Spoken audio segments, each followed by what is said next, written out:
Ray, a John Maxwell certified leadership coach. Welcome to Life, Love, and Leadership, where we discuss everything pertaining to life, love, and leadership. Let's get started.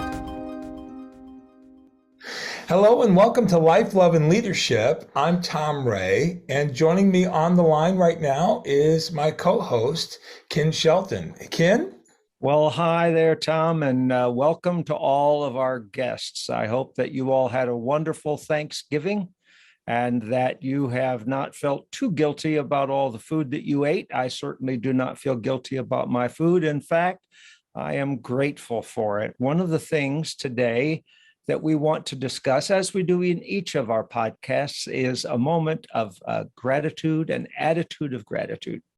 And so I want to begin by saying that I am very, very grateful for the opportunity to get together with my family. And not all of my family is present with me. I have a daughter and son-in-law and 3 grandchildren who are 650 miles away from me here in Michigan. They're down in Cleveland, Tennessee, just north of Chattanooga. And I miss them. I'll see them at Christmas.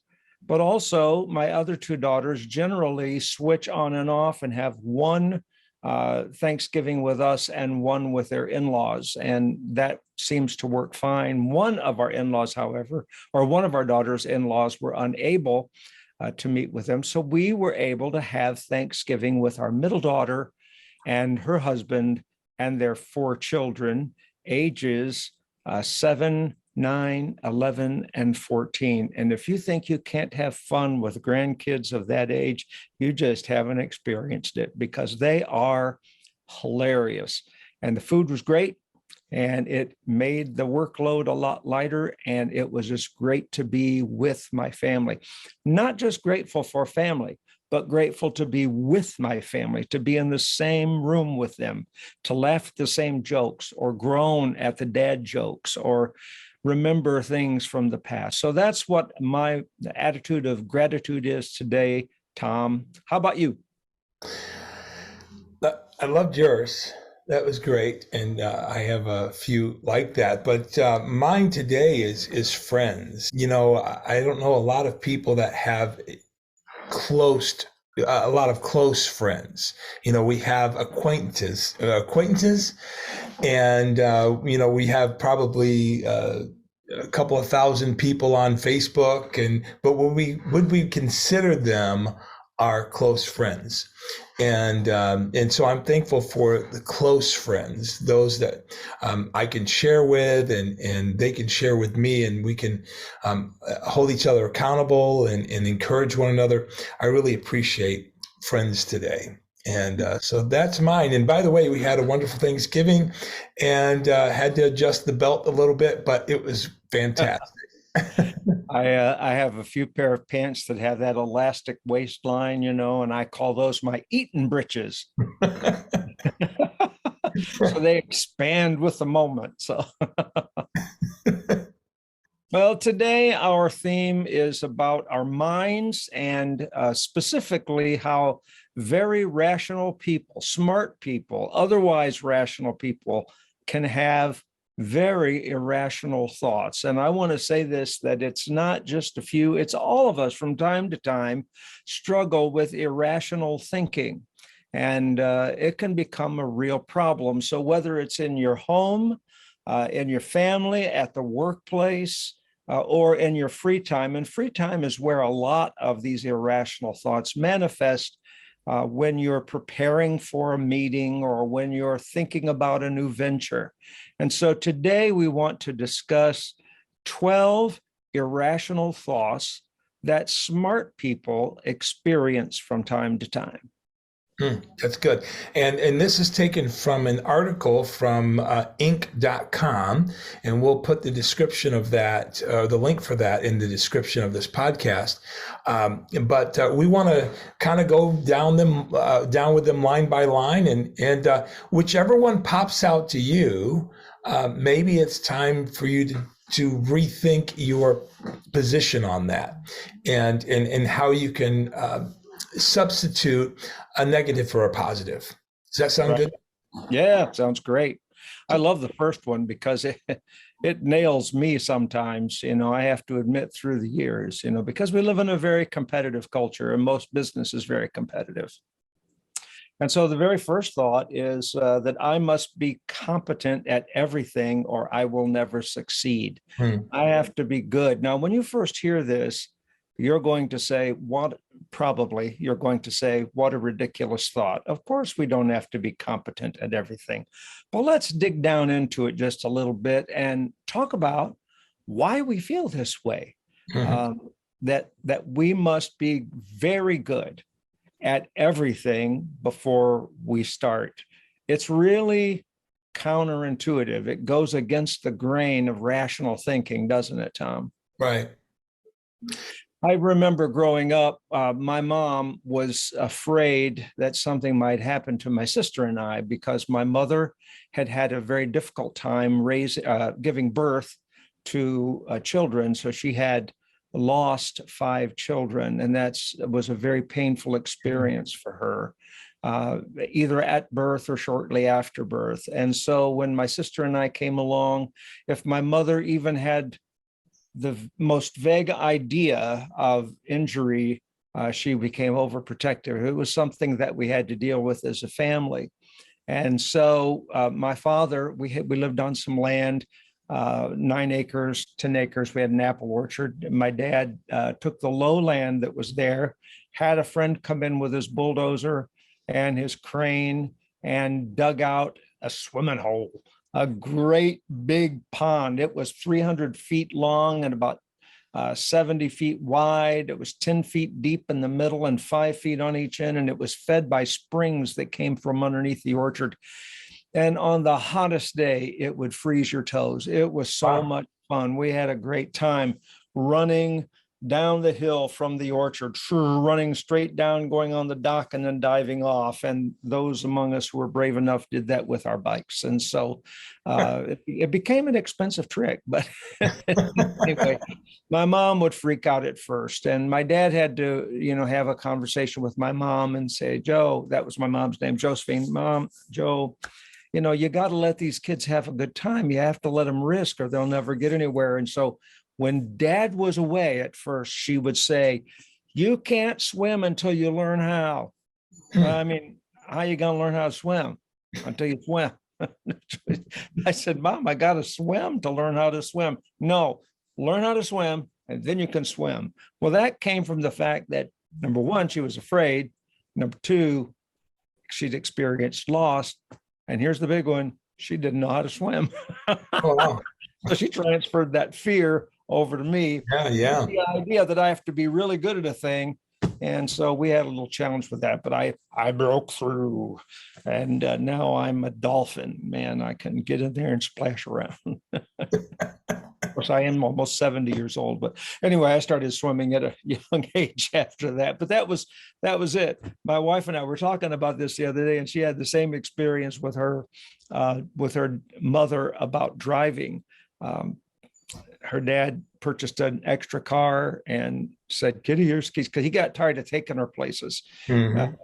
Because she was a church girl and they were not church people. And so, but he was very good about taking her to church, youth group, wherever she had to go. He gave her a set of keys and said, here, you're on your own, go for it.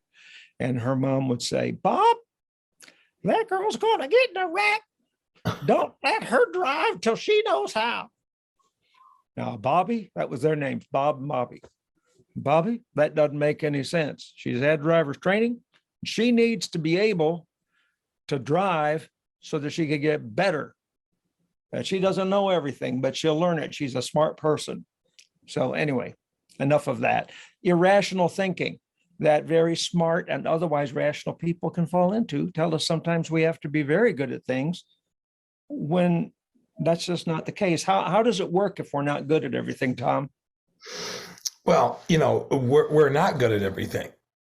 And because of that, we think that we need to be. We feel some kind of pressure that we need to be. In fact, you put a microphone in front of somebody and they say, well, I don't have anything to say. Well, take you off a microphone and you have a lot to say. Oh, that's right. Yeah.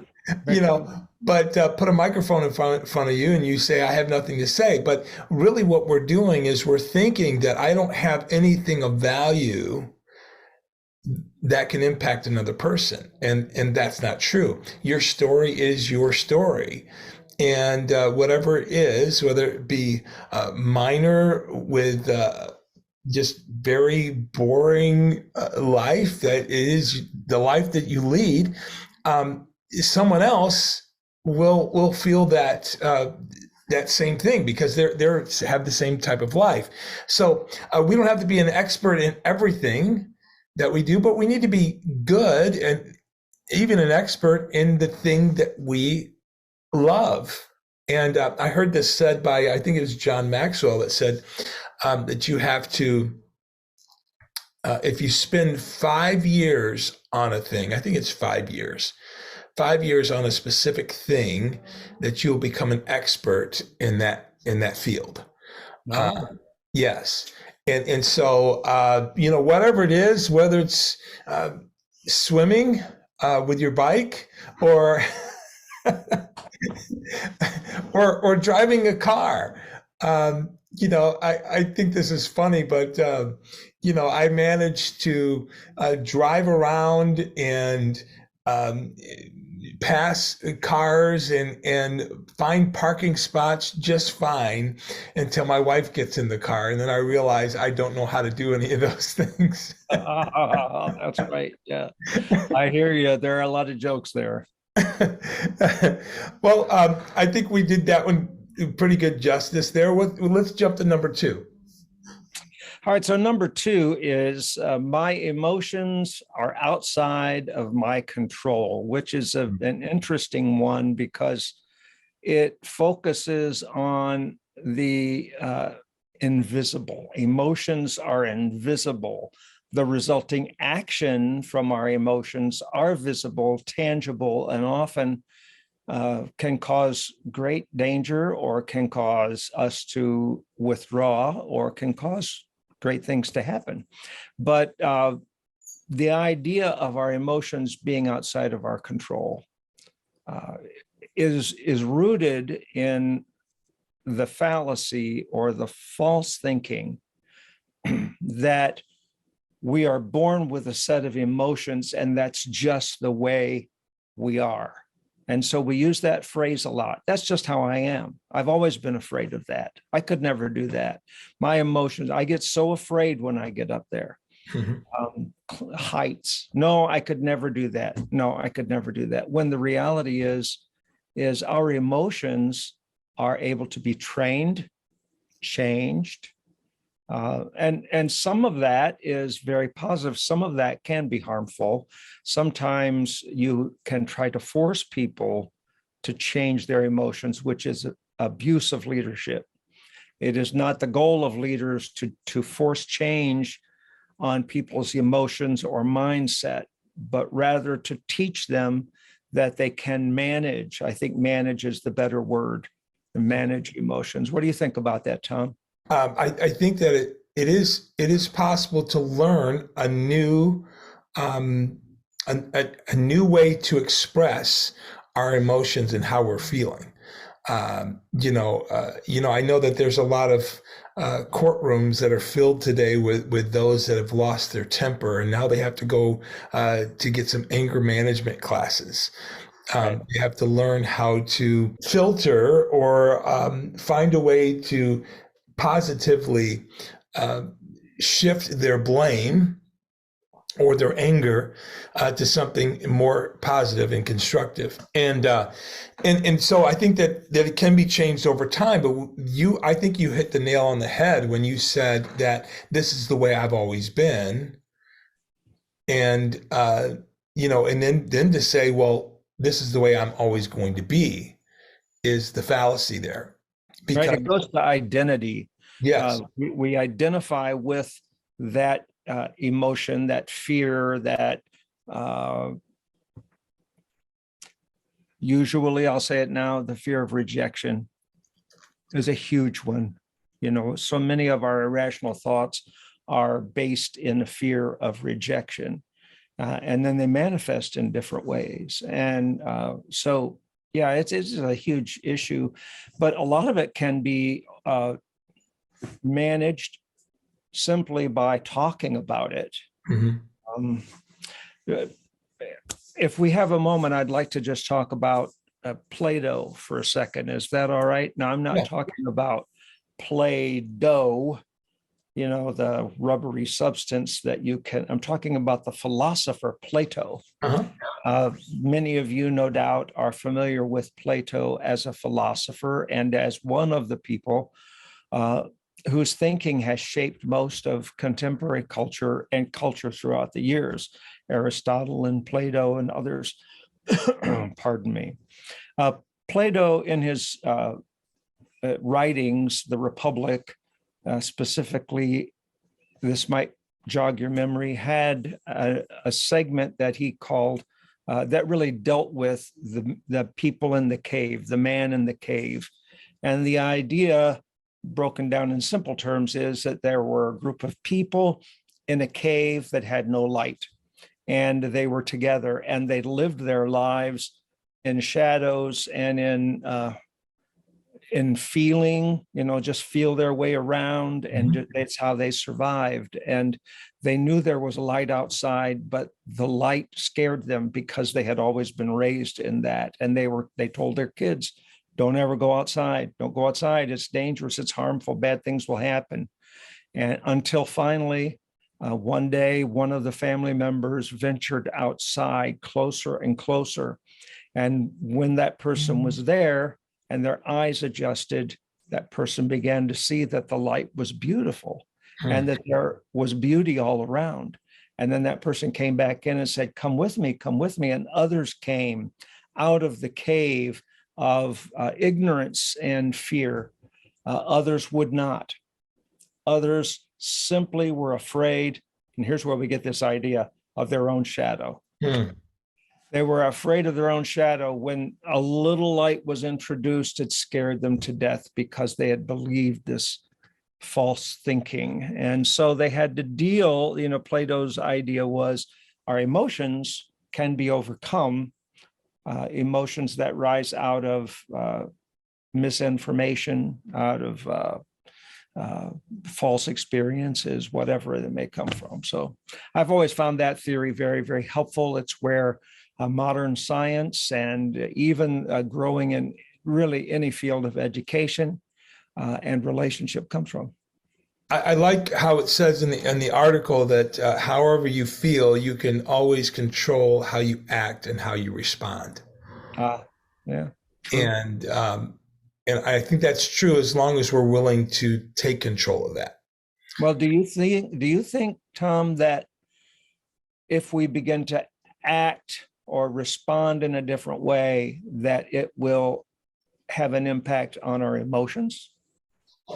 Absolutely. Absolutely. I think that when we take the time, especially if we're being intentional, right? You heard people have the curse jar. Yeah. And so once you start putting, money in there, I mean, if you really care about it, that's the reason you have the curse jar, right? Because you want to uproot that bad habit. So you're not constantly feeding money into it. Right. And so I think that when we're intentional about changing the way we express our emotions, that we can find a way to do it more, like I said earlier, constructively, and for a positive perspective. What is it? They say when you're a parent and before you correct a child, they tell you to count to 10. Right. Before you let loose, right? Practice the pause. Yeah. Yeah, practice the pause. I think I think that will be the key word for number 2 here today is practice the pause. Yeah. I think that will help us in any of those moments of whether we're feeling fear. We'll pause for a moment and think, okay, is this fear real or is just something that I'm thinking, right? Do I have all the facts or am I just drawing at straws and thinking the worst about this particular thing? Right. Is that good? That sounds good. What's number 3? Number 3, I can never make a mistake or I'll be seen as a failure. Oh my goodness. That's a good one, isn't it? We think that everything that we do has to be perfect. What's the key word of that phrase, though? Look at that phrase again and pick out the one word that you see as really describing what the problem is. For me, it's being seen. There you go. It's how we appear to others. Mm-hmm. Yeah, that's a big problem. And especially now with social media, we're so concerned with how we look outwardly, how we appear outwardly to other people. Absolutely. And that is I think that is the mistake that we fall into. I remember working at the Rochester Tube, it was called back in the day, and we had this big coil of metal or steel, whatever it was, and it was straightened out, and bars were cut out of it.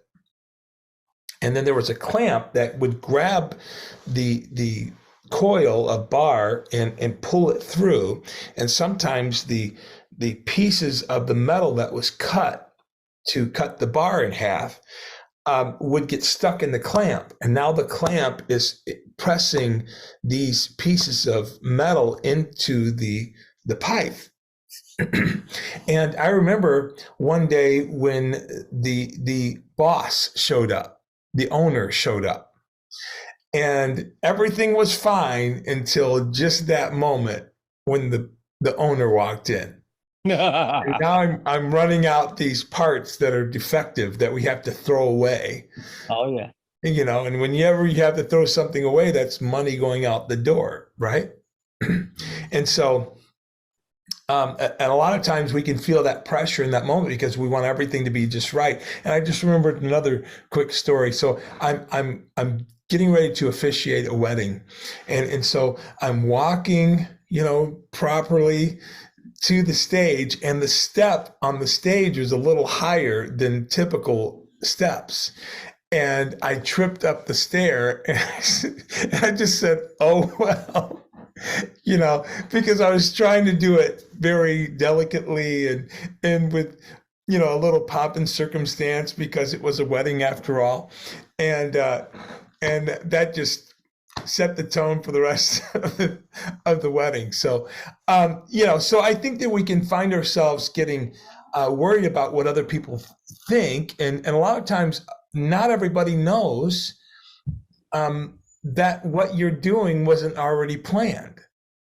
And on top of that, there's several books. John Maxwell has a book called A Failing Forward.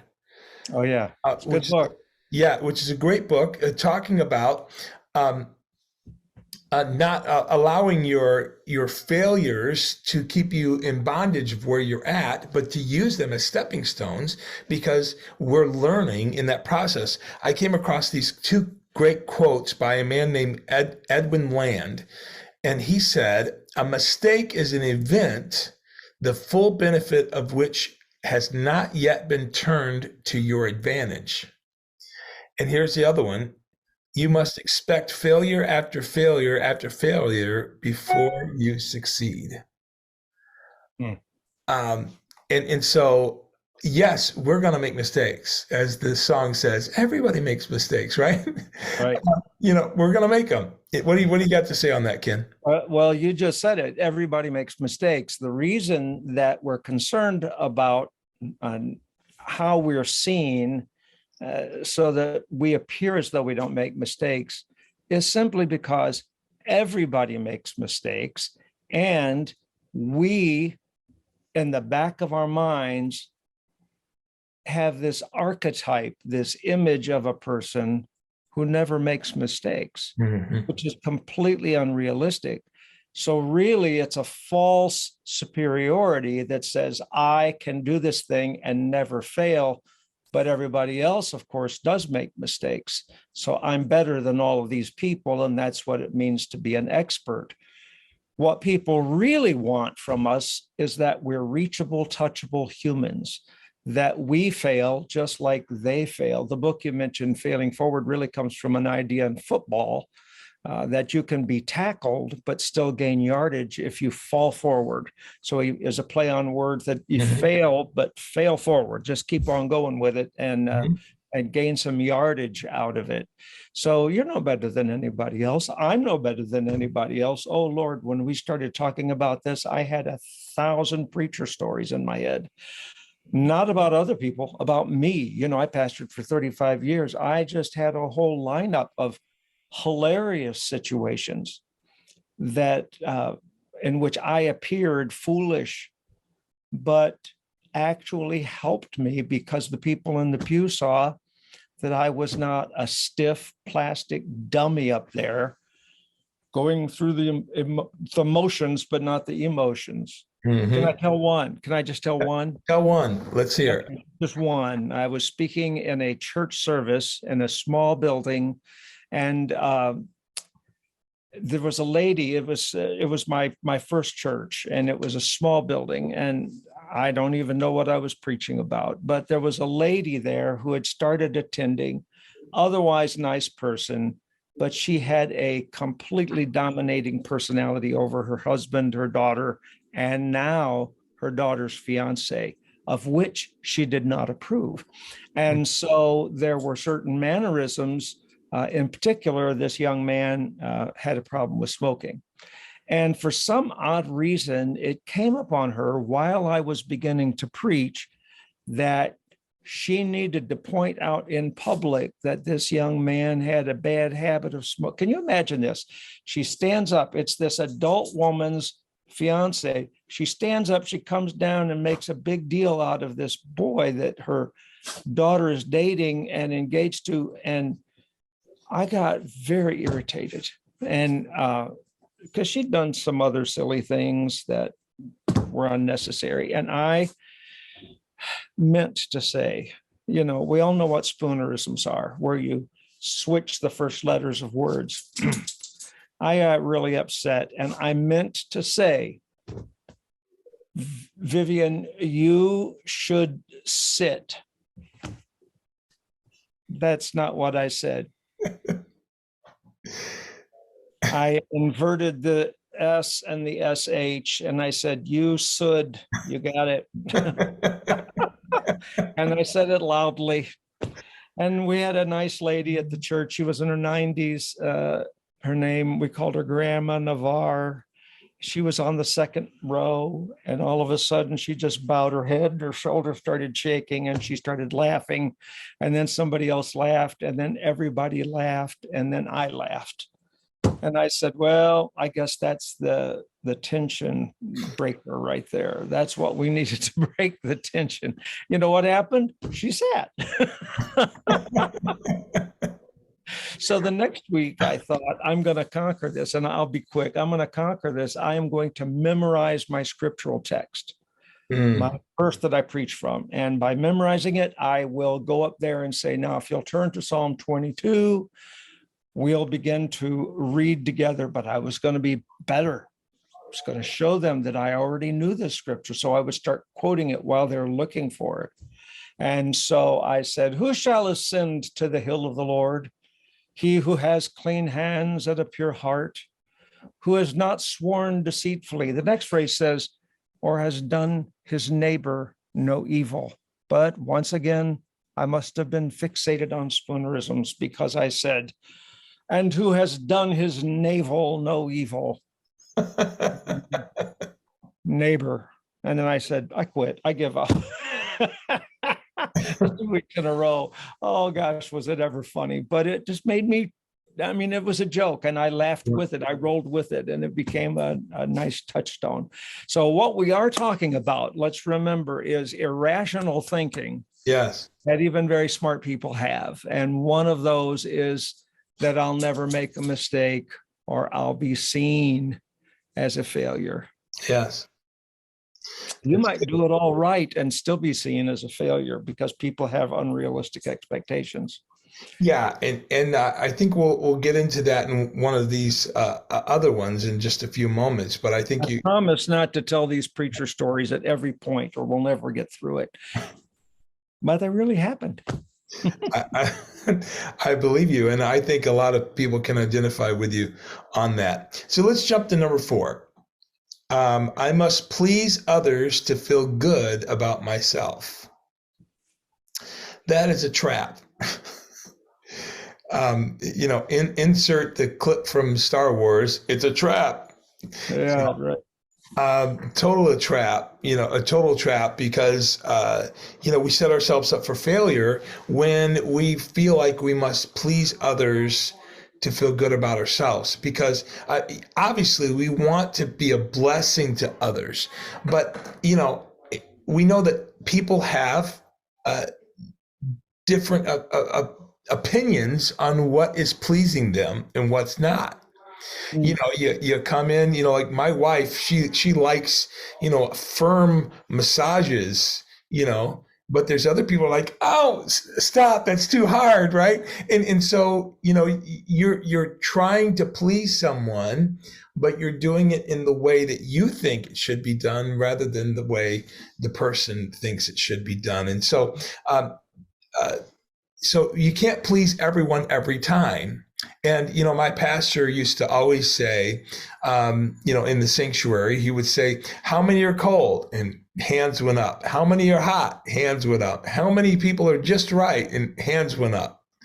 So obviously you can't please all those groups of people all the time.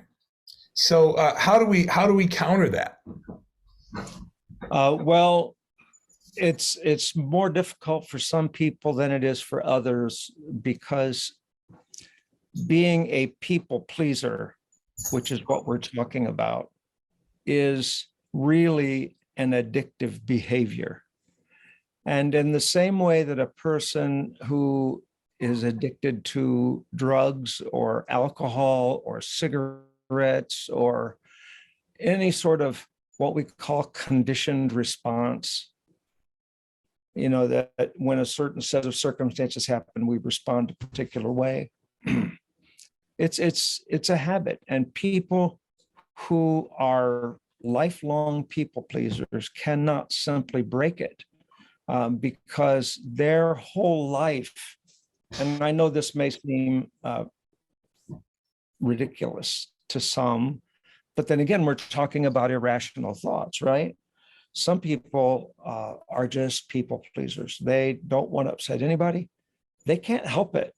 And they are tormented with the idea that they might not please the right person, that they have to please their boss, their husband, their wife, their children, their family, be pleasing to everyone. And we have to use the same critical thinking and counseling approaches for people who have deeply entrenched people-pleasing behaviors that we use for other addictive situations. A person will not really get any better until they admit the truth. I am addicted to pleasing people.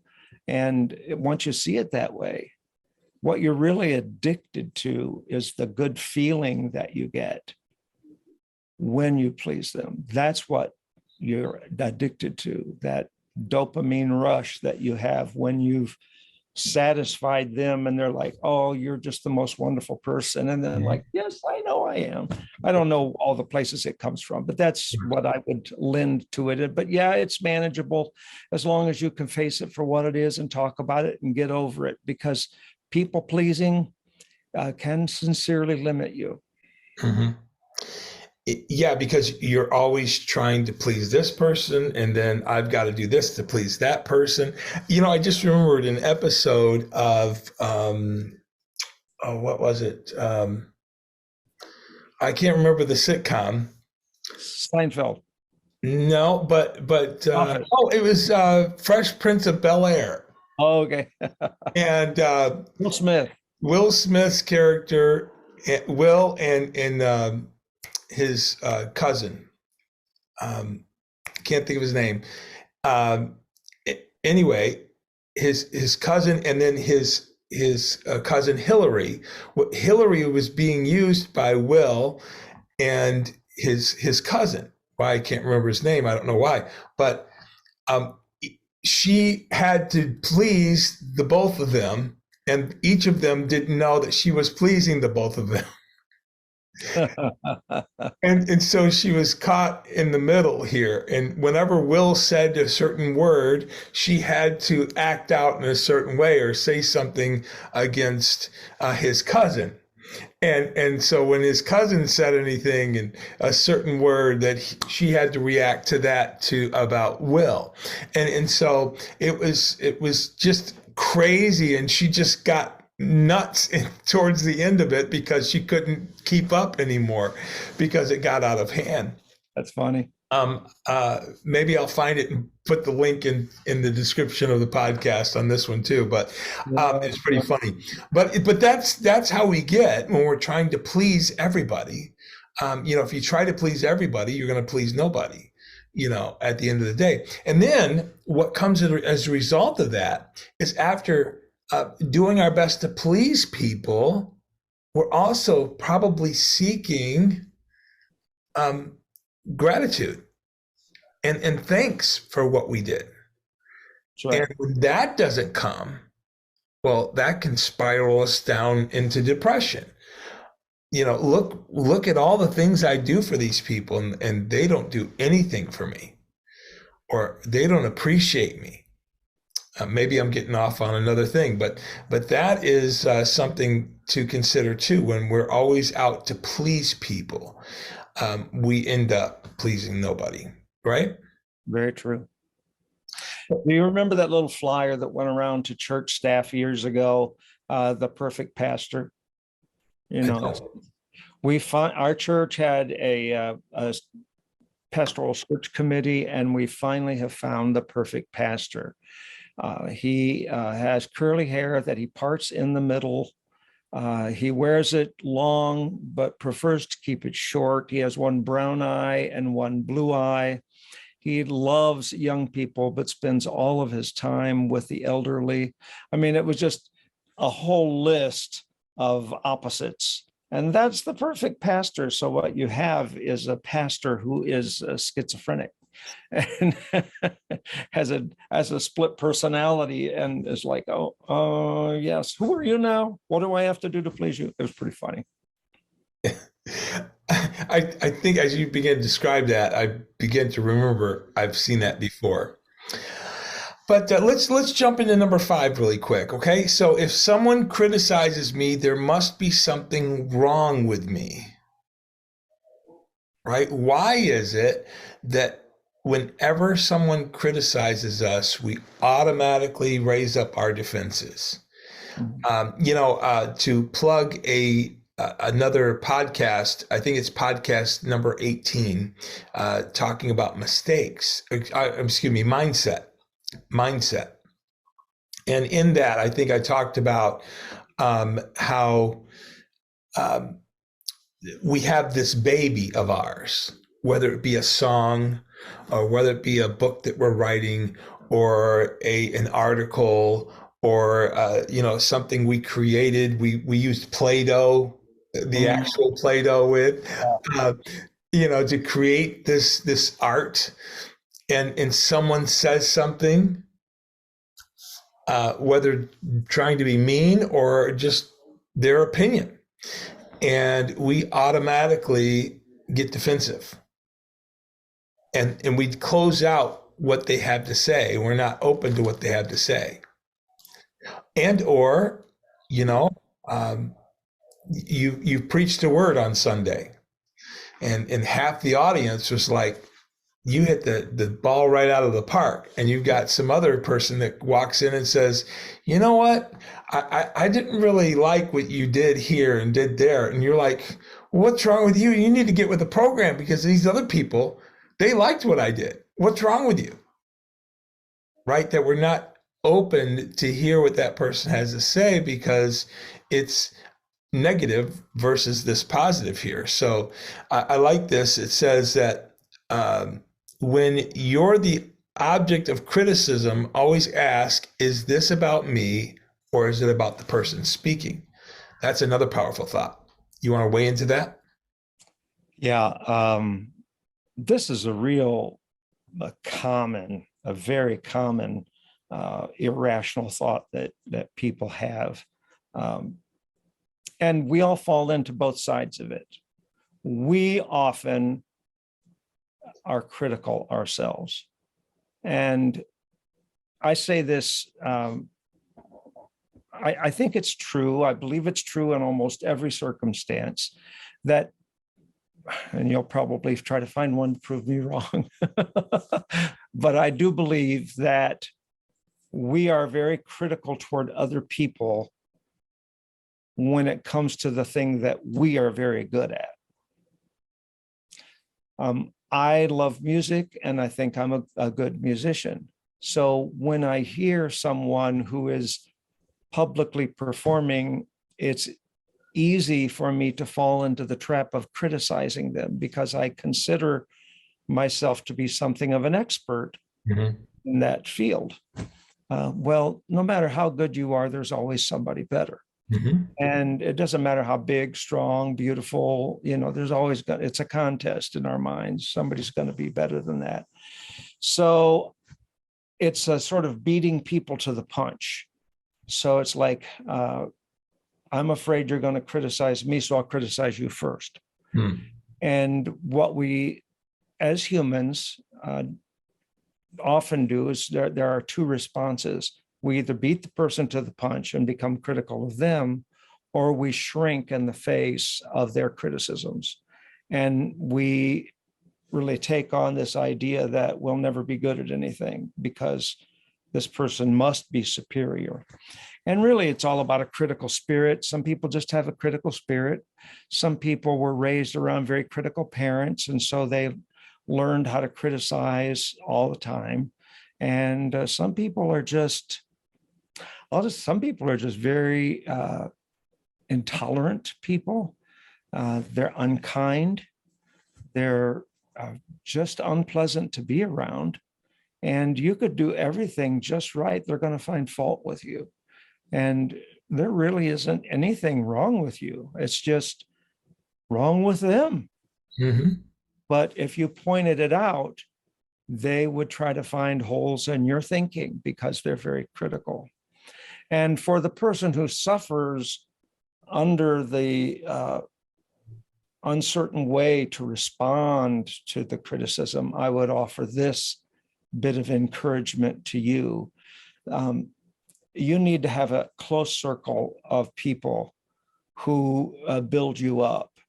If you're in the workplace, if you're an entrepreneur, if you're in the public eye, you need to have a circle of people that you can go to and say, man, I'm just getting criticism from this person or this particular area. Beginning a conversation with those people who are very close to you can help break down your fear of that criticism. That's good. That's good. And to read on in that particular number 5 there, criticism may mean that you see things differently or have different opinions. The secret is not to take it personally, as you said, Ken, and to allow them to be what it is. It's just someone's opinion. That's right. And that's all it is. Allow people to have an opinion. You've heard the old expression, take it with a grain of salt, right? And we're just we process what they say, or what is it? We eat the meat and spit out the bones, kind of thing. Right. We're listening with an open ear to hear what they have to say, because there may be some truth to what they have to say. Now, maybe it might just be because they just don't like the color purple, and so they just criticize because it's purple, rather than to appreciate your effort and your overall package. I think that's good. So let's dive into one more here today, and it says, I will never measure up to others, so I should give up trying. I think this is a powerful one to end on today. I will never measure up to others, so I should give up trying. Let's weigh into that for a moment. All right, Tom, let's say that, let's say you're moving and you have a piece of furniture that needs to be moved. And for some reason, you're the one that feels the need to pick it up. And so you pick it up and you realize how heavy it is. And so you have to make a choice. Do I continue to hold on to this or do I give it away? The most dangerous, or the most, where the greatest casualty could occur, is not while you're holding it, but in the transfer. So when I take this heavy thing and I move it away from my body, if somebody doesn't pick it up, if somebody doesn't join me, I'm going to fall because it's going to throw me off balance. So what do? I either have to set it down, or if I really have to move this thing, the only way to move it is to hold it close to me. So where I'm going with this is each of us, we owe it to ourselves to hold our own center of gravity close to us. That doesn't mean that we're afraid to include others. It doesn't mean that we're afraid to work with others. It means that our opinion about ourselves is firmly situated in my own heart and mind. I know who I am. I know my value. And I don't need another person to tell me that I'm valuable, but I possess my own center of gravity. When I need approval from you, I begin to move this away from me, but you're never going to take it because you can't read my mind. You don't know what I'm doing. You don't know why I keep reaching for you. I need to just hold this right here and never give away my center of gravity, which is my own understanding of my value, my place, my self-worth. That's good. It says, if you think you're not measuring up, remember it's a feeling and doesn't necessarily reflect reality. We sometimes struggle with insecurities because we fear being judged. I think this goes back to one of the other ones we already discussed. It says, but if you spend your time focusing on your strength and building your confidence, you'll be better able to hold your own, as you said. And so I think it goes back to failure. You know, I'll never measure up, so I think I should stop trying. But as I mentioned earlier, your story is going to impact certain people. Now, will it affect the whole world? Will it go viral on YouTube or whatever, or social media? Probably not. But it doesn't mean that what you have cannot be a blessing to someone else. I remember at my dad's church years and years ago, my dad would allow just about anybody to sing on the stage. And so there was people that just did not have the gift of singing. I mean, watch American Idol and you'll know what I'm talking about. There's some folks that think they know how to sing and they can't. And so for those who appreciate music and appreciate pitch and things of that nature, it was very hard to get through, kind of like fingernails on a chalkboard. But then there's other people in the audience, they're just saying, you know, that's such a blessing, and they're hearing something else. Maybe they're just honing in on the lyrics of the song, or they just appreciate that person, and who knows. so like I said, at the end of the day, I think that we all have something to give, and we can, that our story will touch somebody. It may not touch everybody, but it may touch somebody. And so that would be the reason not to give up if we feel what we're doing is making a difference in the lives of others. What do you think about that? It's really true. I mean, there are many tone deaf people in the crowd.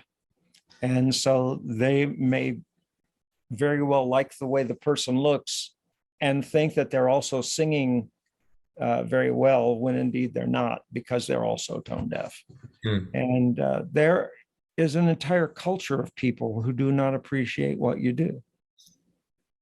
Not just one person. I mean, if you don't believe that, try to build a podcast. I'm a singer-songwriter, and sometimes I am surprised at the huge number of people that come out, and I am equally surprised at the handful of people that come out. It's just you can't really forecast a lot of that stuff. But if there's one person who doesn't approve of you, if there's one person who feels that you don't measure up and wants you to know that you don't measure up, there are thousands who feel the same way. But also, if there is one person Yes. who believes that you measure up and you really touched them, there are tens of thousands that feel the same way. Yes. So it's an exponential thing. There are more for us than there are against us. Mm-hmm. There will always be people against you. Mm-hmm. There will always be people who don't appreciate you, but there are more who are for you than there are against you. So what do we have to do? Surround ourselves with people who appreciate what we do, develop our strengths, and allow someone else to carry the thing that is a weakness for us. My father-in-law used to always say, I never do something I'm not good at. And that didn't make any sense to me because I was a young man. He was an aging man. And I said, what do you mean by that? And he said, if I'm not good at it, I'm not going to endanger the process. I'll find someone who is good at it, and I'll help them. I don't always have to do everything perfectly. And so I will never measure up to everything that everybody expects me to measure up to. I cannot afford to give up because I may be the one person who says the thing that needs to be said. And the person that needs it might show up and say, wow, I really needed that one thing. And the crowd may be saying that was a waste. Yeah. But maybe that one person out there is the one person that has the capacity to change the world. And you are just the one person who dropped the seed that nobody else appreciated. Hold that close to yourself. Don't be afraid of your own shadow, and allow others to make their determination. They all have different needs. They may not like you, but there are plenty who will love you. So focus on them. I appreciate that. It reminds me of a story I read, and hopefully I don't hack it up too much, but there was this man that was giving this card to his daughter. And he said, but first, before I give this to you, I want you to go to 3 different places to see its value. And so she went to a pawn shop, and the pawn shop said, yeah, I'll give you, $500 for the car. And then she went to a car dealer. The car dealer said, yeah, we'll give you $2,000 for it. Then she went to an automobile club, and they said, we'll give you $30,000 for it. And what the moral of the story was, we need to be where we're appreciated, in a place that what we're trying to do is appreciated. And sometimes we're trying to reach an audience that we have no voice in. And perhaps it's better that we focus on those that want to hear what we have to say. That's a powerful thing that you just said. Yeah. I need to write that down. Say it again the way you said it about voice. Yeah, sometimes we are come in the group of a crowd that we want to reach, that we want to have their influence in our life, but we don't have a voice with them. And so we need to speak or be used in a place where we will be valued and appreciated. Oh yeah, that's good. I like that. I like to play volleyball, not beach volleyball. I do not look good in a Speedo. I am not going to get that image out of your mind. But I like to play volleyball. It's a fun game to play. My problem with volleyball is I want to play everybody's position. Once the ball starts to come over the net, I somehow lose my sanity, and I think that I can get it when it is really for the guy over in the front corner over there. He needs to be getting it, but I'm sure I could get it because I get excited. Oh, I get excited. I need to just get in my little circle and then do the thing I'm good at in that moment. That's good. Overreach. Yeah, exactly. I just had another picture of Will Smith in the movie Hitch, and when he was you love Will Smith, don't you? Yeah, apparently. And by the way, his cousin's name is Carlton. I just remembered it. There you go, Carlton. I remember now too. But there he is in the movie Hitch, and he's talking to the Kevin James character, and he says, you stay right here. This is where you stay. Because apparently Kevin James couldn't dance. He says, you don't do that. You just stay right here. Right. And sometimes we want to do all this other stuff because we are maybe trying to reach another audience. But who's the audience that we're currently reaching? How are we making an impact in their lives? Because we don't want to neglect the very people that are going to support us and be there for us. Mm-hmm. We need to consistently reach them and connect with them because they're our fan base, if you will, or our cheerleaders that will be with us through thick and thin. Wynton Marsalis, the famous New Orleans jazz trumpeter, has a brother named Branford Marsalis, who for a period of time was the music director for The Tonight Show when Jay Leno was the host. And for whatever the reason, I can't remember now, it didn't go well. He's a brilliant musician, but for some reason it didn't work out. And so he was let go. And I remember an interview in which he was asked, well, how do you feel? What are you going to do now that you've been let go? Will this affect your career? What will you do? And he said, man, how musicians talk, man, I'm just going to play the music in front of me. Mm.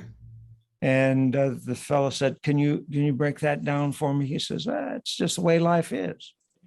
I'm not in charge of everything, but there's going to be some more music in front of me and I'm going to play that. Mm. And so what he was basically saying is, I don't have to do this thing. Maybe I don't have a voice there. Maybe it's not my place. But eventually, God, or if you're not a God believer, the universe will put a new sheet of music in front of you. And when you see this new sheet of music, just play that. And if you play that, it will sound beautiful because you are an excellent musician. Everybody knows you're an excellent musician. It just didn't work in that one setting. Mm-hmm. But that reminds me, on that note of a musician, so there is this concert, world-renowned violinist, and he went out on the New York street and played and hardly got anybody to surround him. And those that did gave him, a few measly dollars here and there in his violin case. But then that night, he's doing this huge concert, in this Coliseum, and people are paying thousands of dollars to come and see him perform. Yeah. I mean, think about that. And for one, how humbling it is for him on one hand, but on the other hand, it goes back to that story I just shared with the guy giving his daughter a car and knowing the value of that thing. And so each of us have a value, but where we're at or where we're planted will determine the amount of that value. That's right. That's good. Yeah, that's I could go into a lot of rabbit trails right there, but I'm not, because I think that's a good landing place for us in this discussion. Yeah. Me too. And this was good today. Sorry we didn't get through all 12, but that gives us another episode. Yeah. Right? Maybe we'll come back and revisit this, but we'll certainly include the link in the description of where you can get this yourself and kind of weigh into these things, because they're very powerful thoughts. But again, as Ken said at the top, this is 12 irrational thoughts that even the smartest people have, right? And so sometimes we just have some stinking thinking. Yeah. And we have to uproot those things that are not helping us propel to the next thing. Right. And so I think that'll be good for this. This is a great place to put a pin today. And it's been a pleasure being with you again, my friend. And likewise, I always enjoy this, Tom. Yes. And to our viewers, thank you for taking time to listen. And please send some comments in. If you have a second, even just a second, just to type us a little note, man, I enjoyed that, or, I really loved that one story where Ken got his words mixed up and then didn't say sit. And so, whatever, remember the highlights, forget the lowlights. That's wonderful. And you can either post, in the comment sections of where you find this podcast, either on a podcast of your choosing, or or even on YouTube. You can post a comment there, or you can send information to us, or questions or comments to tom@realleadershipcompany.com. Certainly glad to hear from you there. And or if you need coaching or leadership development or mentoring or motivational speaking, you can certainly contact us at tom@realleadershipcompany.com for more information on that. And Ken, really quick, how can people get in touch with you and get plugged into your music? Well, the best way to get in touch with me is to visit my website, kensheltonmusic.com. I am primarily a singer-songwriter in the public world, and I've just released a new album, Songs for My Family. It's called Legacy, 13 songs I've written, and you can find it there on my website, but you can also find a contact form, reach out to me there, and I will be more than glad. That's the best way to reach out to me.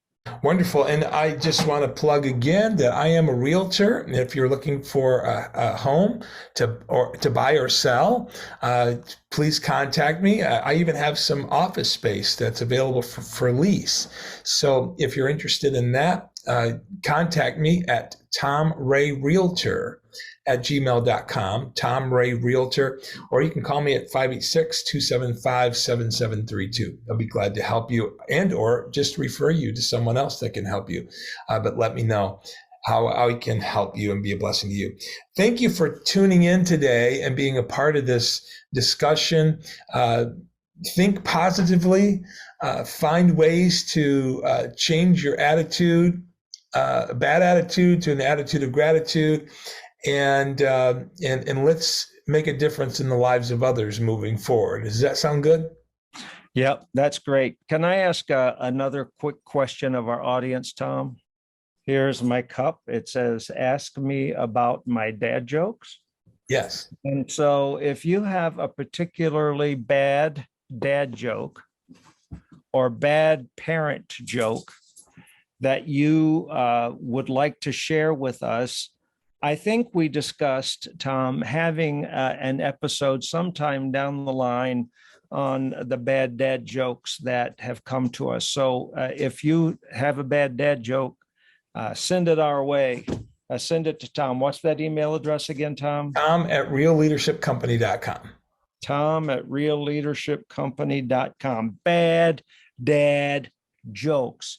And my kids and my grandkids will forever make fun of me.